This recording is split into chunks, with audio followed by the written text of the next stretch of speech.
Hi everyone. If I had to pick just 5 vegetables to grow in May, these would be it. They're quick and easy, and they'll keep my garden and our dinner plates full all summer long.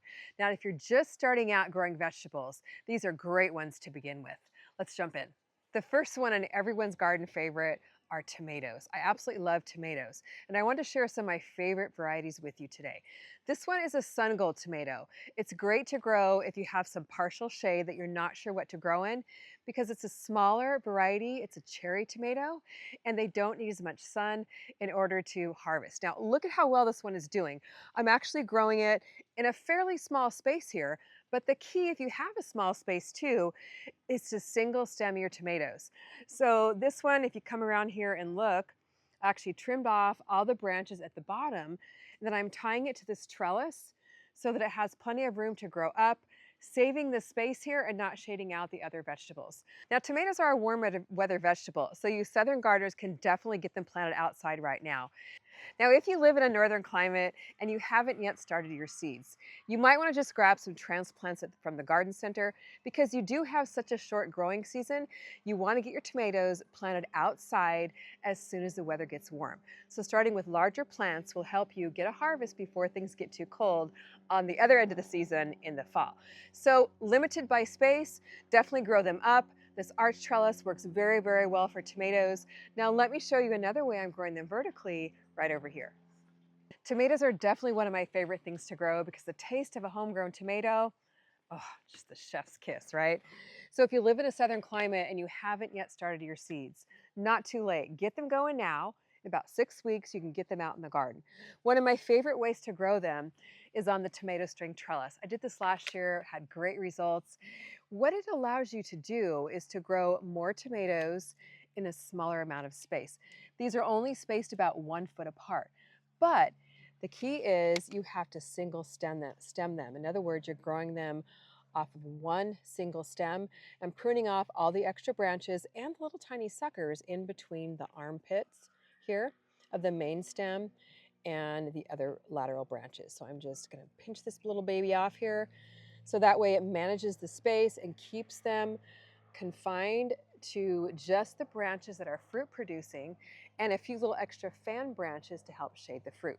So what I've got going here is the tomato string trellis, a T-post, a nice solid post here to extend the T-post, and a solid tree branch there at the top, strings hanging down on pulleys so I can actually lower and lean the plants as they grow. And then I've got them clipped to the strings with these handy little tomato clips. So I want to challenge you, if you've never grown tomatoes on a string trellis, to make this DIY trellis. I've got a link to a video on how to make it, and do something different this year and grow your tomatoes this way. I absolutely love it. Now, some of my other favorite varieties, in case you want to grow them too, are Aunt Ruby's German Green.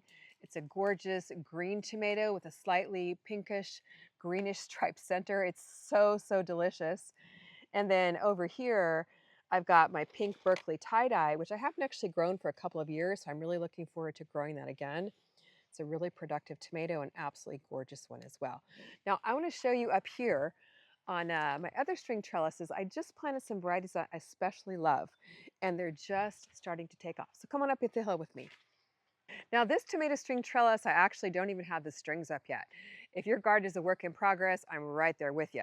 But it's got a couple of my very favorites here. I think my new favorite that I grew last year is called Mushroom Basket. It's a gorgeous heirloom tomato with kind of ridged edges. And when you cut it, it's absolutely beautiful in salads like caprese. And we had so much fun with it last summer. Another one of my favorites is over here, chocolate sprinkles. And these are all in my tomato seed collection. If you need some seeds, grab that. And I know you'll love growing tomatoes with me this summer. Second vegetable to grow in May, cucumber. It's one of my all-time favorite summer veggies. There's nothing better on a hot summer day than a nice cold cucumber. And what I've got growing on here are Diva cucumbers. So if you could pick just one, I would pick Diva. And the reason why is because they're called parthenocopic, which means that they don't need pollination in order to germinate. They're very highly productive. They grow very, very quickly. And the cool thing is, this raised bed here is also a partially shaded raised bed. only gets about 4 to 5 hours, maybe 6 hours of sun a day in the summertime. And look how well they are still growing. So if you're looking for a highly productive cucumber, definitely grow a Diva. Those are in my cucumber seed collection. What I've been doing too is thinning out the extra seedlings as they grow so that the ones that are left can be super productive. And I know this is so hard to do, but right here you can see I've just kind of cut it out at the bottom. And these are just filling in the space beautifully. I've got maybe 1 or 2 more I've got to cut out. So you definitely have to grow cucumbers in May. Now, the cool thing is that you can either start them from seed indoors. These were just started a month ago. So only start them about 4 weeks before you're going to plant them outside. You want to plant them in warm soil. So May is a great time. The soil is warming up. Get your transplants outside if you're past your last frost date. But you can also direct seed them. So I'm going to bring you on over to another part of the garden and I'll show you where I just direct seeded some a few weeks ago. Come on over. Now, if you are going to direct seed your cucumbers in May, you've got to wait until the soil is warm enough. That way they'll germinate very quickly. So you really want to wait until your outdoor temperatures are in, the best is in the 70s kind of consistently, because that means your soil will be nice and warm. So these I just planted a couple of weeks ago. They're already popping up. These are called the Arkansas Little Leaf. So if you're looking for a more compact, smaller type of cucumber to grow in containers or in a small space, Arkansas Little Leaf is a really good one. It's kind of just like a little mini cucumber. And I've got this little mini twine arch here that these are going to grow up and over. It'll be just the right size because back here I've got some watermelon growing.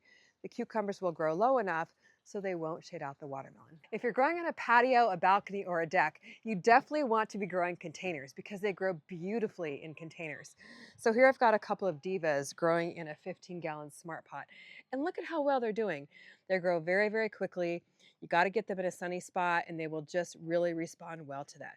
So you could actually plant cucumbers pretty closely together.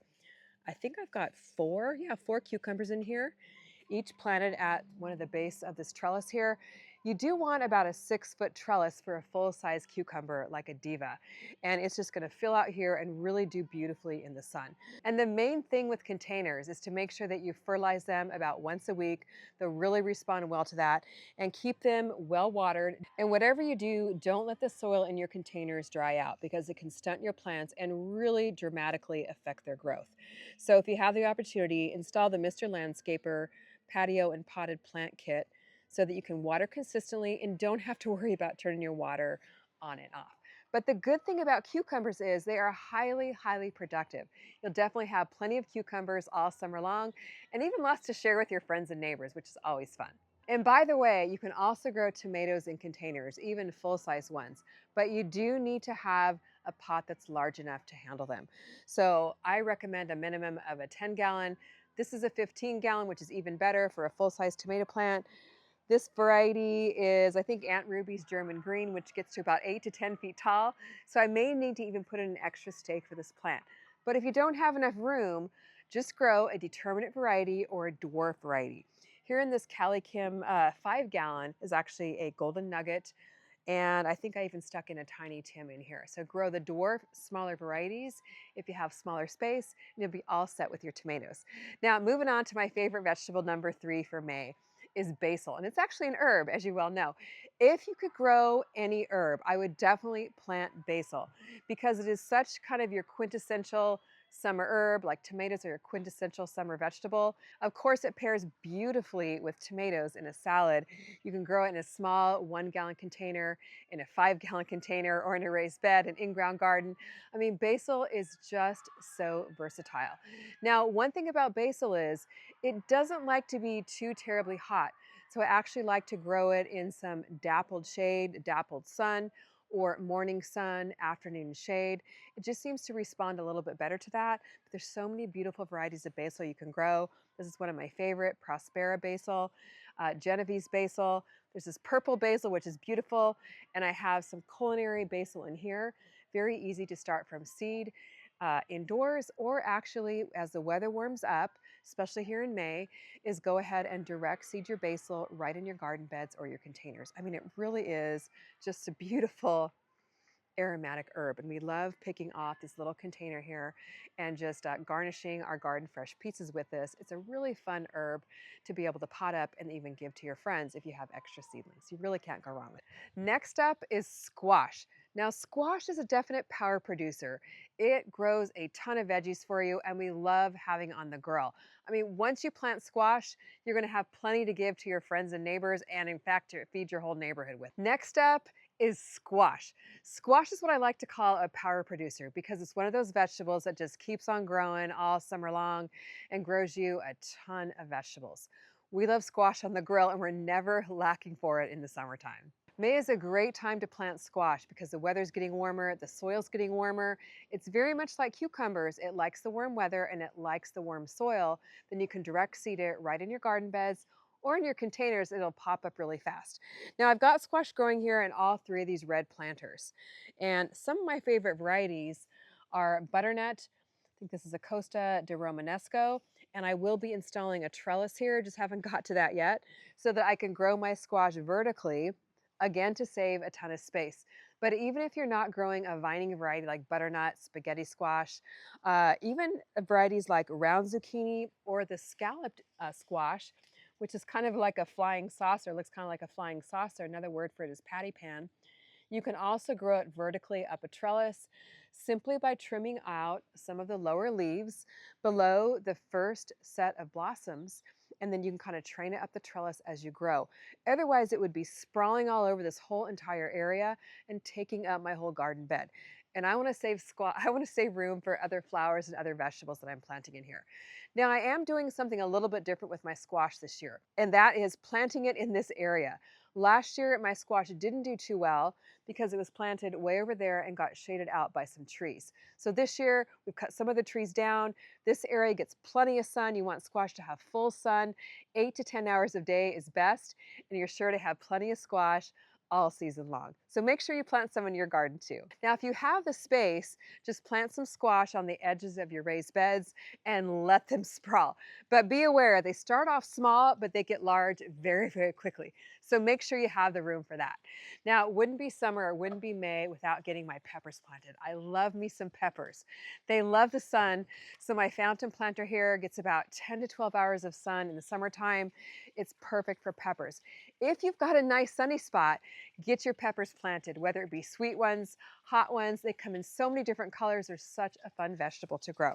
So a couple of my favorites are California Wonder, Purple Beauty, and this one here I think is a Red Bell. Jalapeno are a nice mild flavored hot pepper. Southern gardeners, not too late to get seeds started. They do take about 8 weeks when you're starting from seed indoors until they're ready to plant outside. These are about the perfect size. So northern gardeners, if you haven't started seeds yet, just grab transplants from the garden center and get them planted as soon as your soil warms up. Usually a couple weeks after your frost date is a really good time to get them planted. So these are hardening off. I'll be planting these in these empty spaces very soon. Now, a little tip about peppers. Plant them close together because it kind of keeps the heat in, helps them grow better that way. And peppers are kind of prone to something called sun scald. But once they start to develop peppers and it gets hot, like 85 or 90 degrees in the summertime, the skins kind of get scalded or sunburned. So when you plant them close together, the leaves actually help shade the growing fruit, and you can really reduce the amount of sun scald on your peppers. Now, peppers are also grow very, very well in containers. I usually plant about 3 per 5-gallon container, kind of keeps them condensed in there, shading each other, and then you can keep them close to your house where you can harvest them and grill them up for dinner. It's so hard to pick just 5 vegetables, so I had to throw in a 6th one, and that is watermelon. Fruit, actually. You can grow large watermelon growing on a trellis like I have here. Charleston Gray and Jubilee, you need a big, big trellis for that. This one's about 7 foot. If you have a small space though, you've got to grow Sugar Baby, a nice compact variety, about 5 pounds or so. They grow beautifully in a pot. You do need at least a 15-gallon smart pots for this, and make sure you grow them on a trellis. So I've got my arch trellis here, kind of suspended in between 2 smart pots. Watermelon like the heat, so do wait until the temperature is 70 and 80 degrees. The soil is nice and warm. Definitely after your last frost date for your northern gardeners, but you can either start them from seed indoors. They take about 4 weeks to get to transplant size, or direct seed them right in your garden bed or containers. So if you're a watermelon lover like I am, you're going to love growing watermelon in your late spring and early summer garden. Now, watermelon do take quite a while to go from seed to harvest. About 120 days for the full size, about probably around 90 days for the mini or compact varieties. So do make sure you either start seeds indoors right now or direct seed right in your garden beds so you still have time to get a harvest in the midsummer till late summer. If you need seeds for any of my top 5 picks for May, head over to our website, calicumgardenandhome.com, grab some seeds. We pack every single order ourselves, and we'd love to grow with you this spring and summer. Thanks for watching. See you next time in the garden.